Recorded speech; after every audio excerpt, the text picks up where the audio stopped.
कास्की प्रहरी यही त प्रहरी परिसर काठमाडौँ परिसरले पठाएको रहेछ होइन सर? काठमाडौँ प्रहरी परिसरले पठाएको रहेछ होइन? त्यही हो, केही छैन। यहाँ सार्वजनिक यो सार्वजनिक शान्ति विरुद्ध भनेर भनेको छ, त्यही हो। हामीलाई सबै कुरा थाहा छ, हामी सबै कुरा बुझिरहेको छौँ। तपाईँले उहाँले एकजना प्रहरी राख्नुहोस्, तपाईँले उहाँलाई सकुशल उहाँ पुर्याउनुहोस्। कुनै कुरा दुर्घटना कुरा गर्नु न गृहमन्त्रीसँग गर्नुभयो ठग दुर्घटना हुन्छ। हजुर सर, अब एउटा काम गरौँ न त, बोलेकै आधारमा पक्राउ गरेको छ। आजदेखि हाम्रो सम्पूर्ण वार्ताहरू भङ्ग भएको छ है। देशभरि चुनाव हुँदैन होइन?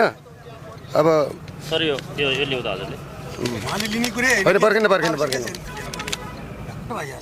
भनेको यहाँ गृहमन्त्रीसँग होइन तपाईँ जबरजस्ती नगर्नु न। जबरजस्ती गरे भए त म अघि नै गर्थेँ नि हजुर। तपाईँले कसरी गर्नु गर्नै सक्नुहुन्न तपाईँले। पर्खिन, यहाँ गृहमन्त्रीसँग कुरा हुँदैछ। गर्न नि पाउनुहुन्न, जबरजस्ती हुने कुरा नि हुँदैन। सुन्नु न, दाइलाई यो पोखरा एयरपोर्टबाट अगाडिबाट पक्राउ गर्न लागेको छ होइन? त्यो प्रतिभासमा सबै गाडी रोकिदिनु त।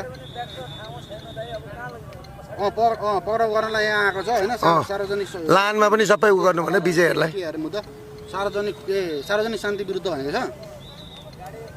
बर्दिवासबाट काठमाडौँ एउटा पनि गाडी जानु नपाओस्। त्यसै गरी आगो सल्किन्छ सल्किन्छ नि अनि। अब यो त अचम्म हो नि त। म त जनताको कुरा लिएर हिँडेको होइन। अब यो त वार्ता हुँदैन होइन? वार्ता भङ्ग। अब यो सर यो होइन, यो पश्चिमाहरूको सरकारसँग वार्ता हुँदैन। आन्दोलनमा देश जान्छ, चुनाव हुँदैन।